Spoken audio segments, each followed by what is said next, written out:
This is another episode of Stand-Up Comedy, your host and MC, celebrating 40-plus years on the fringe of show business. Stories, interviews, and comedy sets from the famous and not so famous. Here's your host and MC, Scott Edwards. Ladies and gentlemen, welcome back to the podcast. Man, today we have three terrific stand-up comics. You've heard them before on the podcast, but we have some new sets to share with you. Coming up later, a very talented headliner. You've heard him a lot on this podcast. Steve Bruner will be closing up the show. In the middle, we have a very funny guy out of Los Angeles, Levy, that does great audience participation material. But right now, let's jump into a terrific set by Jack Mayberry. Now, this guy's been around for a long, long time, one of the top headliners in the country, comes out of West Texas, very down-to-earth, funny material. So let's jump right into it. Three great acts. Good to have you here on the podcast. Let's start off with the very funny Jack Mayberry. A lot of smoking going on around here. It's like wearing a patch. I'm trying to quit smoking for the umpteenth time. Not because it's bad for me. I knew it was bad for me when I started. Sucking on a lit stick never seemed like a good idea. But now you're a social pariah. You go into a restaurant, they got you off over in the dark dank section of the restaurant. Over there with the lepers and other undesirable individuals. Shit, I just smoke. I don't molest people, man. Give me a break. Moved out to California. They threw us out of restaurants altogether because the effects of secondhand smoke in a city with brown air.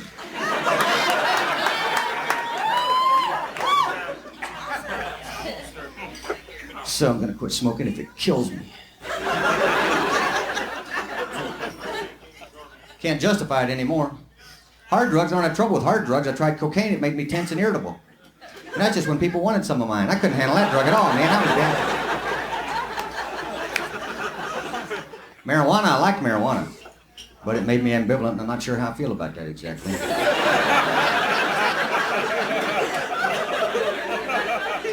They say it stifles creativity. Boy, I don't believe that. You want to see creativity, give a dope smoker some dope, know way to smoke it. That's about the most creative I've ever seen anybody. They can hollow out their left leg and get that stuff going. Oh, look at this pipe I made out of my thorax. That's pretty cool.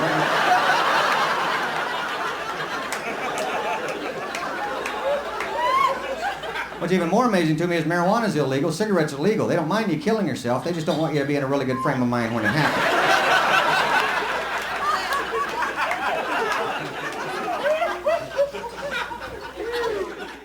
Can't do anything anymore, can't drink the water.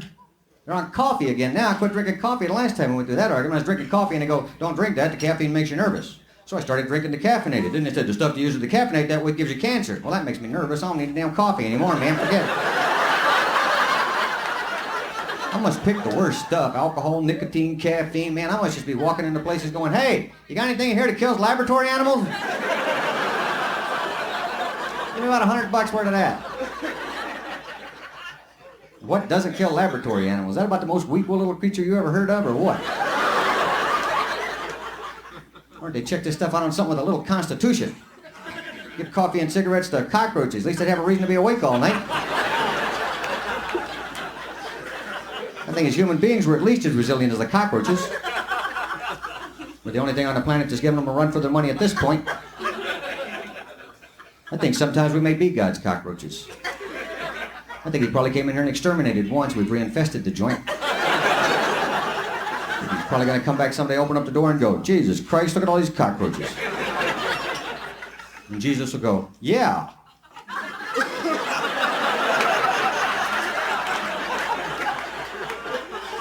And the Holy Ghost will go, oh! Because he hates cockroaches and he makes that ghost noise. Don't you people read the Bible?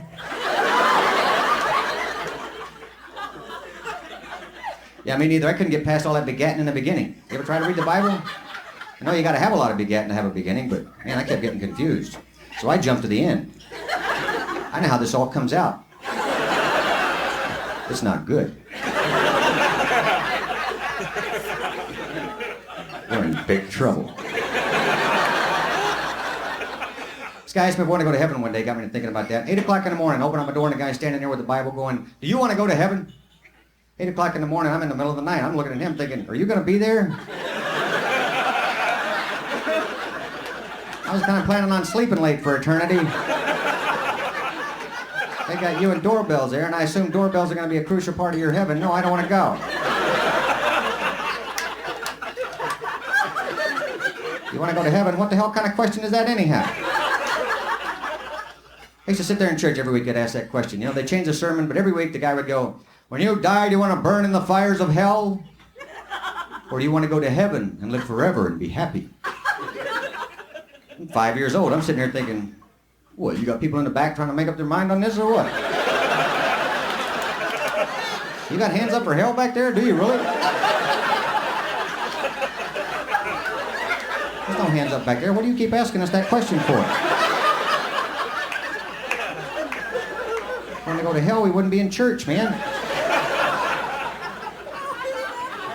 Since we are in church, why don't you tell us stuff we need to know, like how much we can sin and still get in? That's what I'm here to find out.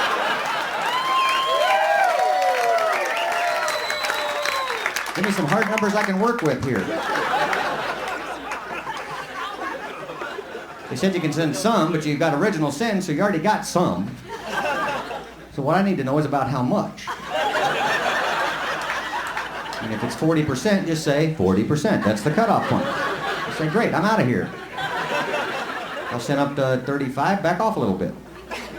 Leave myself a little buffer area there, you know. In case I have a really good weekend, I can kind of mellow it out real quick. But with Monday and Tuesday being slow days, I could be back in heaven by Wednesday a.m. pretty easily.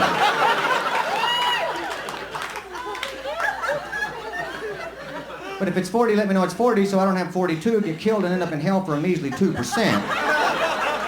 Standing beside some clown that pulled an 84 and had a great time while he was down here.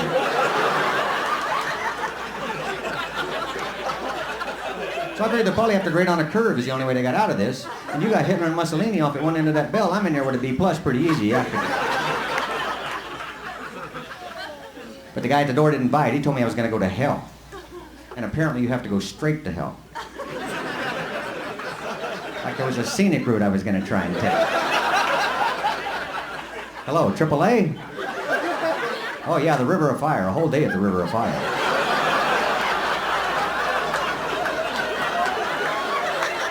You don't want to go to hell because that's a terrible place full of terrible people. Much like Denny's at 3 a.m. is the way I have it in. Okay, maybe not quite that bad. Then I got to thinking, how bad could hell be? You know, there's going to be a lot of people been in hell for a long time. People get used to everything. You get to hell, people are going to be sitting around going, hot, it ain't hot down here. You should have been here 30 eons ago. That's when it was hot down here. You kids today, hot down here. Be hell on the devil trying to figure out how to torture people forever. What I do today, I burn them. I already did that. I'll throw snakes in. I already did that too. I'll stick them with a fork. I already did that. Shit, I got to do this forever. This is hell.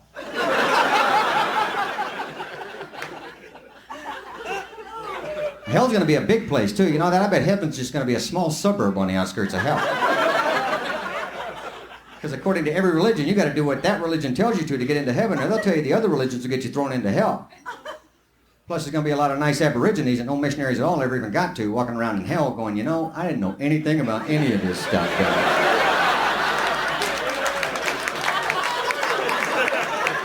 I'm going to be over there going, come here, I'll explain it to you. Heck, when I first moved here, there wasn't any centers for near all.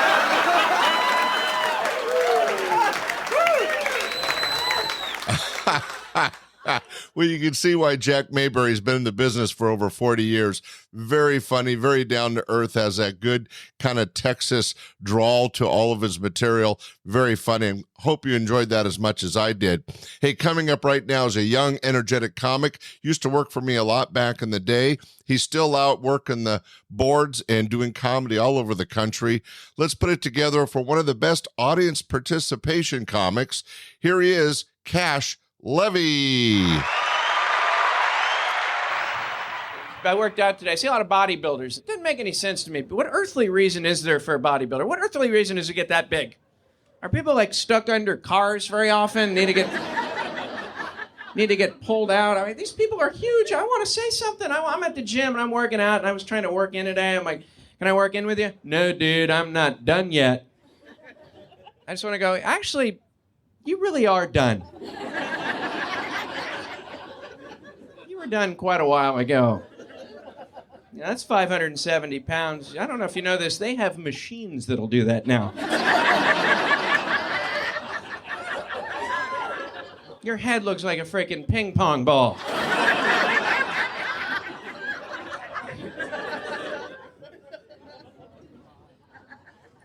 Deer season started today. I went hunting for the first time recently. Went hunting. I was in Arkansas. Do we have a hunter back there? What do you hunt, sir? Where? In Morgan.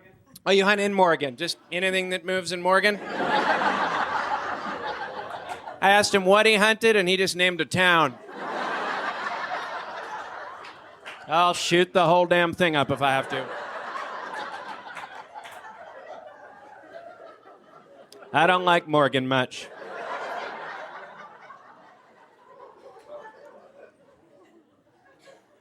What was the last time you shot in Morgan? Yesterday. What'd you shoot? A bag. You shot a bag. Was it moving or was there mail in it or what? You what? You were sighting your rifle on a bag, were you? How did it do? Did it hit the bag? Good. How big was the bag?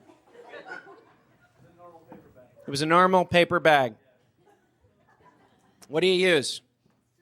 270. That seems like, I don't know a lot about guns, but that seems a lot more than 263.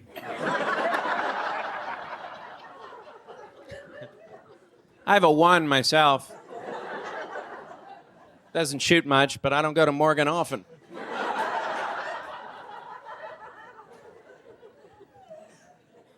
So what do you kill once you actually shoot the moving targets? Mule deer. Mule deer. The combination when the mule has sex with the deer.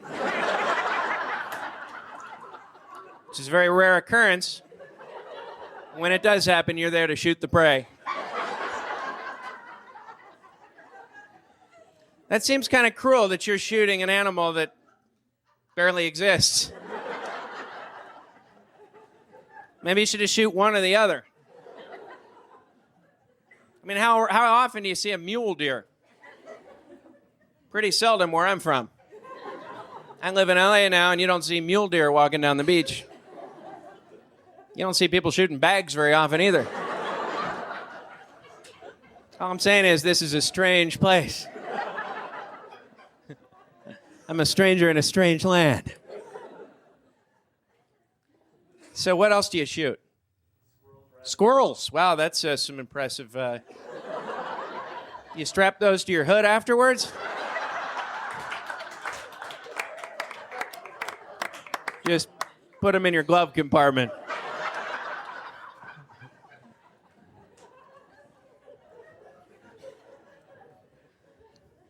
You might just drop like a walnut or something, wait till they walk over. Got another one, honey. It's a baby mule deer. Watch out behind you, there's a moving bag back there. I'm gonna shoot it. Because those things are dangerous. They'll poke an eye out. Wind picking those bad boys up. Squirrel. Do you eat the squirrel? You do? Wow, you are a real backcountry bumpkin, aren't you?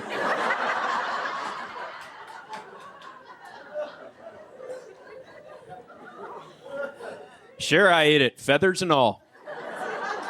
It don't even have feathers. It does after I shoot it with my .275, though. Well, I went hunting for the first time recently. I was in Arkansas. I went turtle hunting.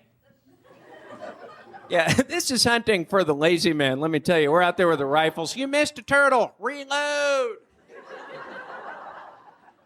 He's walking away. I was like, this is cool. Why don't you just go pick up the turtle? Why do you have to shoot it? Well, that wouldn't be hunting now, would it, then? Damn city boy. Felt bad. I can't put a turtle head on my wall. How much pride would you feel? These are my turtle heads. Put up a hell of a fight. Step over to my squirrel room over here. Watch out for my mule deer head on the wall. I was trying to justify the mean stuff we do to animals, you know? It's always like, horses like to be ridden. Mm-hmm. They love it. Mm-hmm. No, they don't. You don't see them saddling themselves up, riding each other. Then there's dogs, man's best friend. I don't know. I don't usually feed my friends the same thing for 15 years.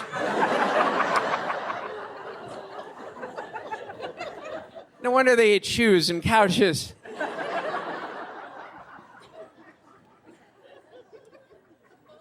And dogs are supposed to be so smart, they can predict earthquakes. How come they get hit by cars all the time? Predict that, you mystical creature. We're not maiming animals, we're killing them. We try to justify it. How do you justify killing an innocent fly? They spread diseases. Well, so did my ex-girlfriend. I didn't kill her.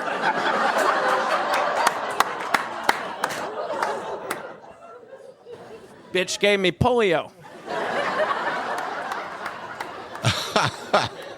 That was Cash Levy live on stage. You could see why he's so successful. He engages with audiences very well and is always very improvisational and able to interact in such a way that really makes the audience laugh, engages with them, and makes for a fun night for everybody. Hey, we got some more great comedy. You've heard him many, many times on the podcast. Why? Because he's one of the best in the business. Here's some short comedy bits by our good friend Steve Bruner. I know you'll enjoy him. Here we go. Steve Bruner, live on stage. In fact, left on our own, we will buy some silly foods. I bought a box of croutons not too long ago, got them home, found out all the croutons are kept in a Stay Fresh pouch. Well, croutons are stale bread. We left these open all night, they would only get better. Nobody's ever had to go back to the store with a box of croutons. I need some money back. These are going fresh.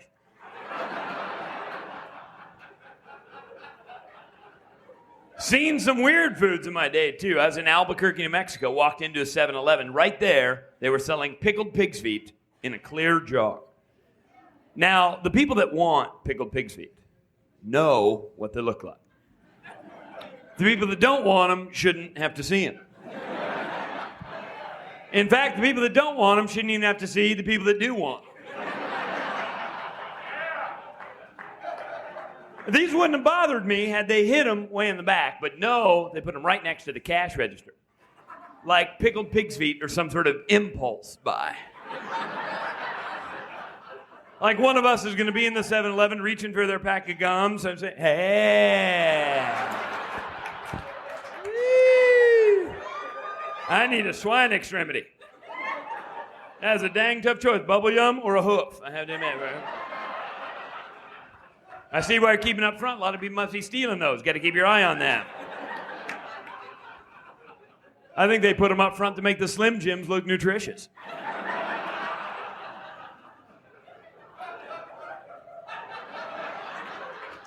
I'm never going to eat pickled pig's feet. There's some foods I'm never going to eat. Pickled pig's feet's one. Tongue is another one. Who had the ambition to sell tongue? Was the guy just chewing away on a sandwich one day? Just, ow.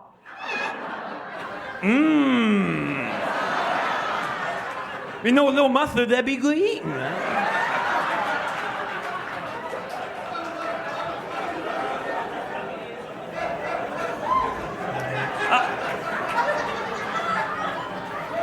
I'd be afraid to eat pickled pig's feet and tongue. I think those are the kind of foods you eat that just make you dream funny. Did you ever eat something late at night that just gives you a goofy dream? Like one time I had a pizza delivered around midnight. I dreamt there was this huge cookie at the door selling Girl Scouts. In Los Angeles, people actually get mad at you if you buy the wrong food. I didn't know there's such a thing as wrong food to buy. I'm living in Los Angeles. One week I'm in the grocery store, happened to be buying tuna. Lady behind me went crazy. Just, hey. You're not supposed to be buying tuna. They're catching on dolphins in the net. I said, well, hey. No, they're catching a hell of a lot of tuna. In case you missed that. She got irate. Excuse me. Dolphins are smart. I say, well, excuse me, but I don't think we're catching the smart ones.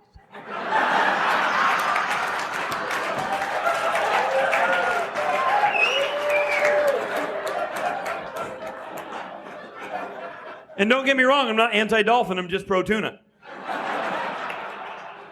That didn't satisfy her at all. She reached over, picked up my tuna can, started waving it around. Suddenly I realized in an angry fanatic's hand this could be a lethal weapon, right? Nobody wants to get beat to death with their entree. I'm in that group. I tried to go, whoa, hey, maybe we're just catching very dumb, very depressed dolphins. Maybe even the schizophrenic dolphins that just kind of think they're tuna. If I don't mind eating a dumb, depressed, or mentally deranged animal, let's face it, a cow staggers into my house, puts his head in my oven, turns it on. Hell, he's a pot roast. What I didn't like about this woman, I thought she was being a hypocrite. I hate hypocrisy. Hate being in a restaurant having somebody say, oh, don't ask for the veal.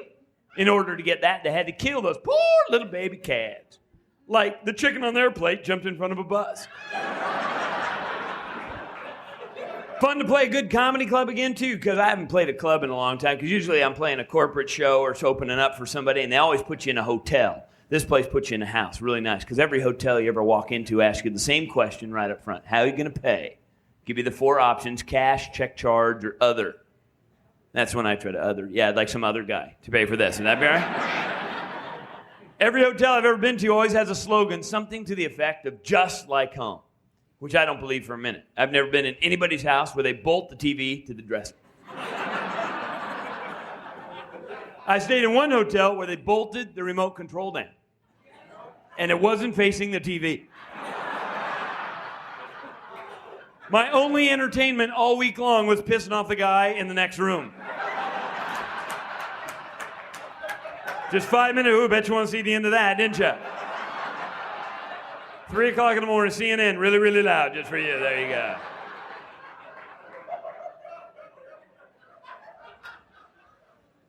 I think one of the funniest things hotels do is they give you a soap about the same size. If you had it at home, you'd throw it away. They give you this little tiny dinky microscopic teeny tiny bar of nothing, big enough to wash maybe half a bun. We had this thing at home, we'd go right in the garbage, or we would squish it down the drain with our toes, right? The 2 acceptable ways of getting rid of a bar soap. In fact, the only way our toes get clean in our adult years is by squishing that little sucker right down there. What strikes me so darn funny about this, even though we all realize if we had this thing at home, we'd just throw it away, they give it to you at the hotel, you steal it, and bring it all the way home. And then act like you're getting away with something. Let's see, we spent $100 a night, we got a penny's worth of soap. We're bargain hunters, that's what we are. And hotels are catering to a dumber class of people. I know this just from the signs they put on. I actually stayed at a hotel where all the hot tubs had a sign on that said, no diving. I don't think we need that sign. Seems to me the people that want to dive in the hot tub should be allowed to dive in the hot tub. This is how we weed out the gene pool.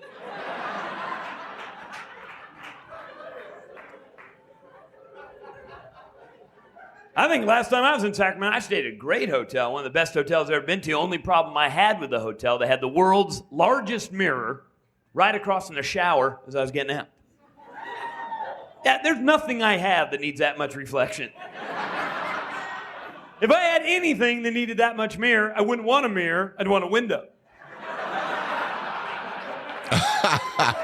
That was Steve Bruner live on stage. You could see why he's one of my favorite regulars. In fact, I still do shows with him. Steve Bruner is a Northern California comic. He's on stages all the time. If you get a chance to see him live, be sure to do that. One of the best in the business. Hey, I wanted to mention, I hope you're enjoying this podcast, Stand-Up Comedy, host and MC, but I have a new one. It's a video podcast where I've taken videos from back when I did TV shows and concerts, and I'm sharing them on Spotify and YouTube. So if you get a chance, it's called Tag Team Talent Podcast. That's Tag Team Talent Podcast, and it showcases videos of very funny comics, but also other talent from around the world sharing the variety arts, dancing, singing, whatever it might be. We do a lot of ventriloquism, impressions, magic, you name it. It's all on this new podcast. And if you have talent or want to learn more, go to the website, tagteamtalentsearch.com. That's tagteamtalentsearch.com. And be sure to check it out. It's loads of fun. All right.